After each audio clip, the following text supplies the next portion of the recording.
With a coastline of over 3,200 kilometers and a number of shallow beaches, lagoons, straits, bays, and warm water areas, Vietnam has a great potential for mollusk growth and development. Various valuable mollusk species such as snout otter clam, heart clam, blood cockle, and more recently Pacific oyster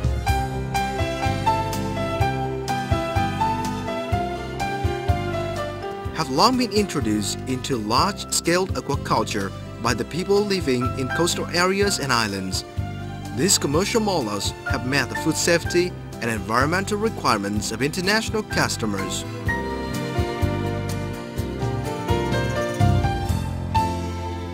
Heart clam is one of the mollusk species found widespread in the tidal areas with large production. Clam culture period is short and it does not involve complicated techniques or significant investment but gives high export value. Clam culture is also a proactive measure to protect and regenerate the resources as well as clean the bottom of the tidal areas.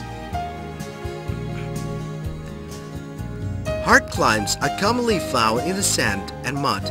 Sand accounts for 60 to 80% of the near-shore shallow waters and coastal bays where the waves are gentle and the winds just breeze. They live in the middle and low tide zones to the depth of maximum 10 meters as a salinity of 19 to 26%. The benthic species burrow into the sand and sticks the end of its siphons out between the shells to breathe and feed. The growth of heart clam much depends on the availability of food.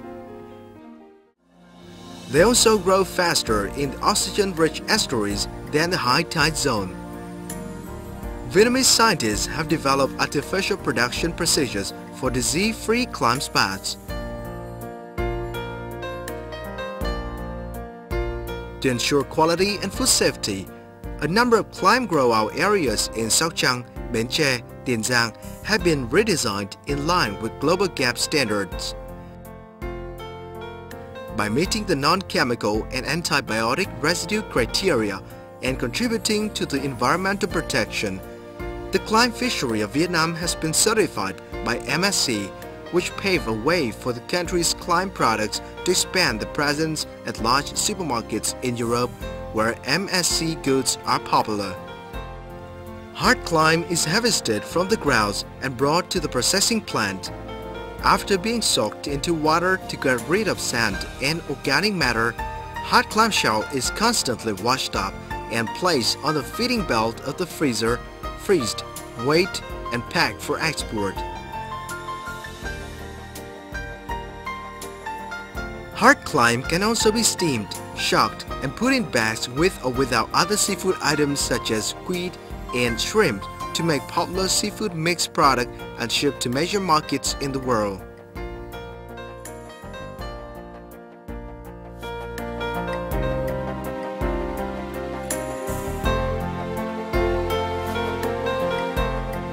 Snout otter clam grow out in Ha Long Bay. Snout otter clam is a mollusk species found only in the warm waters areas such as the Philippines, Australia, and Vietnam. In Vietnam, the species is distributed in some airtight isles of Ha Long Bay, Quang Ninh Province, and Cat Ba Island, Hai Phong City. Snout otter clam is a high-value bivalve, rather live in the middle and low tide zones to the maximum depth of 10 meters. The tide regimes have great impacts on the species' forage and feeding behavior. Its sustainable salinity ranges from 25 to 45 parts per thousand and temperature from 18 to 30 degrees Celsius. In the normal condition, snout otter clam use a muscular food to dig and burrow themselves in sand 5 to 7 centimeters under the surface and sticks the end of its siphons out. Like other bivalves, snout otter clam is a filter feeder. When the tide rises, it thrusts up its siphons to the opening of the burrow to feed. Their food includes the diatoms, debris, and organic matter. The snout otter clam flats usually the sandy coast along the island, must be out the wind and waves and have circulated water and stable environment all year round. The substrates are made of fine sand, silt, mud, gravel, or coral fragments.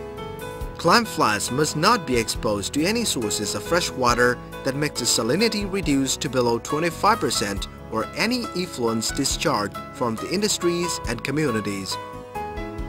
Grow-out area has minimum depth of 5 meters. Snout otter clam wraps are placed in the windless and waveless coves and bays where the water flows at 0.2 to 0.5 meters per second.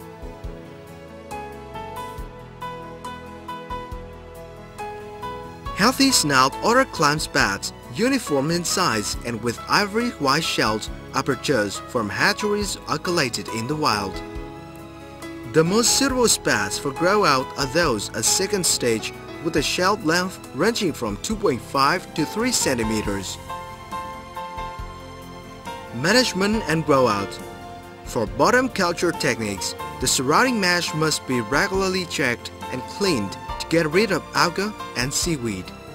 The clam flats must be tidied up every 15 to 20 days by removing pouring sponge and barnacles. The water quality, activeness, and disease status of snout otter clams should be regularly monitored. For hanging method, the clam baskets must be pulled out to examine and clean up the exotic objects. Snout otter clams can be harvested and sold when they reach the weight of over 50 grams. Harvest should occur during daylight and ebb tide. After harvest, snout otter clams are washed up, kept alive, and quickly transported to the consumption places. Snout otter clam is a rare and highly valuable specialty. Its culture has contributed to improve the income and living standards of rural and coastal people.